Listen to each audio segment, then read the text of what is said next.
O Partido Socialista inicia hoje aqui no Porto Santo uma iniciativa que temos feito já em vários concelhos da região autónoma da Madeira, denominada Primeira Madeira, mas para o caso concreto do Porto Santo, denominado Primeiro o Porto Santo.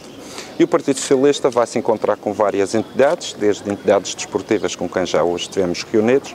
políticas e com personalidades e contactos com as populações. E queríamos hoje aqui afirmar que, de facto, o Porto Santo atravessa uma grave crise económica e social. E essa grave crise económica e social que se sente mais no inverno, e o Porto Santo tem que ver todo o ano, que no verão merece uma atenção muito especial. Mas esta realidade que hoje vemos tem responsáveis. Em primeiro lugar, um Presidente de Câmara que endividou esta autarquia de forma gigantesca, em que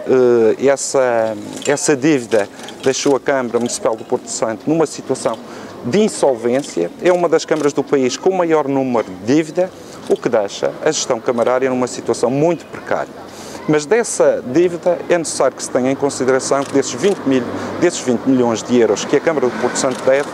o Governo Regional do PSD também ajudou a agravar a situação, porque 50% desse valor, 10 milhões de euros, é da responsabilidade do Governo Regional, que nos contratos de programa que assinou com esta autarquia, não os cumpriu. E, portanto, temos um Presidente de Câmara que faliu a Câmara do Porto Santo, refugiou-se na Assembleia Regional, deixou uma inábil política no seu lugar e sem força política para valer os interesses do Porto Santo. E, por outro lado, temos uma situação caricata, que é uma direção regional e um diretor regional da administração pública no Porto Santo, que devia ser a voz dos porto-santenses junto do Governo Regional e é a voz do Governo junto do Porto Santo. Infelizmente, também, a nível da direção regional do Porto Santo, nada faz pelo Porto Santo. Até hoje não se vê uma atitude pública em relação àquilo que se passa no Concelho e na ilha do Porto Santo, e o que estamos a assistir é que todas as entidades que estão na mão do PSD nesta ilha, infelizmente viraram as costas ao Porto Santo. Estão cá, eleitos pelo povo, a Câmara do Porto Santo e a sua Presidente, está cá o Diretor Regional nomeado pelo Funchal, e o que estamos a assistir é que, perante a gravidade da situação do Concelho e da ilha do Porto Santo, é o silêncio da parte destas duas entidades. E o que o Partido Socialista queria deixar aqui bem claro é que o Porto Santo precisa de líderes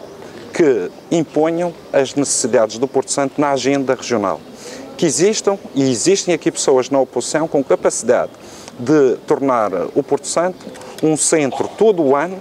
de pressão junto do Governo Regional para que este não fuja às suas responsabilidades. E neste momento, o Governo Regional do PSD deixou e abandonou o Porto Santo à sua sorte, deixou os porto-santenses numa situação muito preocupante, e o que nós assistimos é que nem da parte da Câmara se há soluções para resolver esses problemas, nem da parte da Direção Regional da Administração Pública do Porto Santo se encontram soluções. E quem não tem soluções está mais em política. E, portanto, chegou a hora dos porto-santenses olharem para a sua terra e decidirem o que querem para o futuro. Se querem continuar com aqueles que os traíram em todo este processo e que os colocaram em falência e a Câmara Municipal em falência, ou se querem seguir outro rumo, o rumo da mudança, e dar voz a uma Câmara do Porto Santo que tenham protagonistas do Partido Socialista que façam valer a voz dos porto-santenses.